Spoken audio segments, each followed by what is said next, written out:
Welcome back to in our അലൂസ് മലൂസ് YouTube channel. എല്ലാവരും ഹാപ്പി ആയിട്ടും സേഫ് ആയിട്ടും ഇരിക്കുകയാണെന്ന് ഞാൻ വിശ്വസിക്കുന്നു. അപ്പം നമ്മളിന്ന് ഉണ്ടാക്കാൻ പോകുന്നത് കിടുക്കാച്ചി ക്യാബേജ് തോരനാണ്.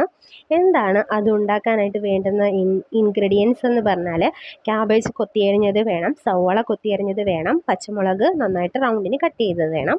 പിന്നെ വേണ്ടുന്നത് കുറച്ച് വെള്ളം വേണം, അതുപോലെ തന്നെ വെളിച്ചെണ്ണ വേണം, പിന്നെ കടുക് വേണം, തേങ്ങ വേണം, മഞ്ഞൾപ്പൊടി, ഉപ്പ്, ജീരകം, കറിവേപ്പില.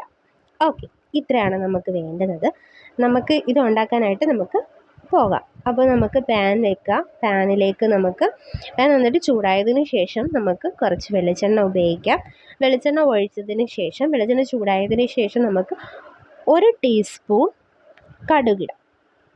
കടുക് നന്നായിട്ട് പൊട്ടിയതിന് ശേഷം വേണം കറിവേപ്പിലയും ജീരകവും ഇടാൻ വേണ്ടിയിട്ട്. അതൊന്ന് ഫ്രൈ ആയതിന് ശേഷം നമുക്ക് നേരത്തെ അരിഞ്ഞു വെച്ചിരിക്കുന്ന ക്യാബേജിൻ്റെ മിക്സ് നമുക്കതിലേക്ക് ഇടാം. അപ്പോൾ അത് നന്നായിട്ട് മിക്സ് ചെയ്തേക്കണം.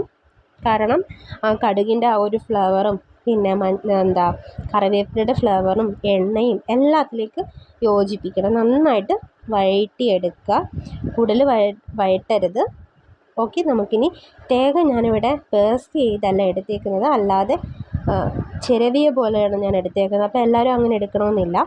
പിന്നെ ആവശ്യത്തിന് മഞ്ഞൾപ്പൊടി, ഉപ്പ് എടുക്കാം. ഉപ്പ് ഓരോരുത്തരുടെ ആവശ്യാനുസരണം ഇടാം. ഓക്കെ, എന്നിട്ട് ഇത് നന്നായിട്ട് കുഴച്ചെടുക്കുക. മീൻസ് നന്നായിട്ട് യോജിപ്പിച്ചെടുക്കുക.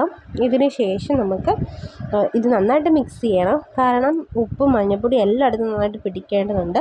എന്നിട്ട് കുറച്ച് വെള്ളം ഉപയോഗിക്കുക. വെള്ളം ഒഴിച്ചിട്ട് നമുക്കത് അടച്ചു വെച്ച് വേവിക്കാം.